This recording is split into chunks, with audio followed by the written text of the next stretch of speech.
এদিন গিয়েছিলাম আমার বোনকে নেওয়ার জন্য, সকলে মিলে রেডি সেডি হয়ে বেরিয়ে পড়লাম। সো হ্যালো এভরিওয়ান, আসসালামু আলাইকুম। সকলে কেমন আছো? আশা করি অনেক ভালো আছো।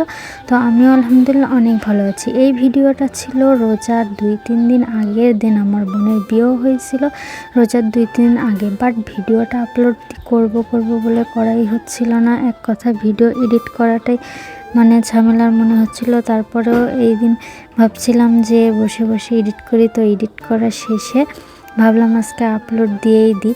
তো আমার বোনের বিয়ে হচ্ছিল অনেক দূরে, এক কথায় বাড়ি থেকে আমাদের তো নাটোর জেলা সিংড়া থানা, তো এখান থেকে যাইতে ওদের ওখানে প্রায় 6 ঘন্টারও বেশি সময় লাগে বাসে যাইতে।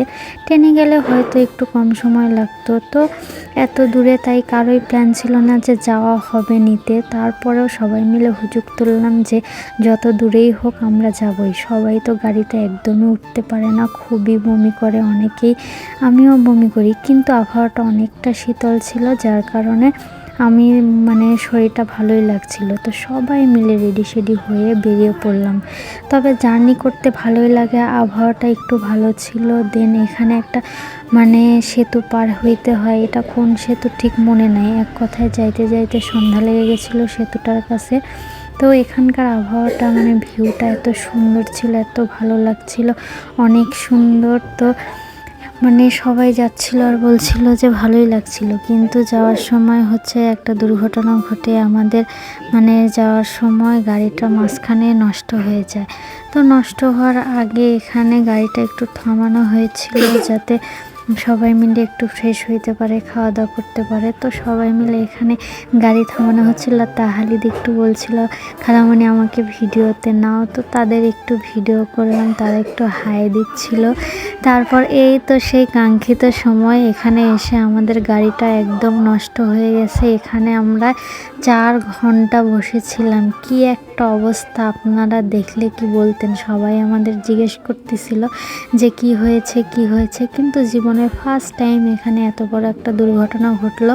আর গাড়িটা নষ্ট হয়েছিল একটা ফ্যাক্টরির সামনে। এখানে যে জামা কাপড় তৈরি হতো, তো সেখানকার মানুষ শুধু আমাদের তাকিয়ে দেখছিল। আমরা বের হয়েছিলাম সকাল 11টায়, আর এখানে বাজে এখন 7টা, 4টার দিকে গাড়ি নষ্ট হয়ে গিয়েছে। তাই সবাই মিলে খুব ক্ষুধা লাগছিল, এখানে মুড়ি পার্টি করেছিলাম। দেন আমরা এই তো পৌঁছে গেলাম বিয়ে বাড়িতে। এসে একটু বাসার ঘরে ঢুকলাম, দেখলাম ঘরটা অনেক সুন্দর করে সাজানো হয়েছে। আর খুবই ক্ষুধা লাগছিল, তাই তাড়াতাড়ি করে চলে আসলাম খাওয়া দাওয়া করার জন্য। এখানে এসেই তো ফ্রেশ হয়ে ওভাবে খাওয়া দাওয়া করতে বসে গিয়েছি। কি বলবো, সারাদিন না খেয়ে ক্ষুধা একদমই চলে গিয়েছিল, একদম খাইতেই পারছিলাম না। খাওয়ার দেখলেই বিরক্ত লাগছিল, বাট পেটে অনেক ক্ষুধা ছিল।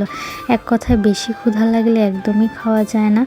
তারপর খাওয়া দাওয়া শেষ করে আমরা ওখান থেকে 11:30 প্রায় 12টার দিকে বাড়ির উদ্দেশ্যে আবার রওনা দিয়ে দেই। এক কথায় ওখানে 1 ঘন্টার মতো আমরা স্টে করেছি। তারপরে আবার সবাই মিলে বাড়ির দিকে পৌঁছে গিয়েছি।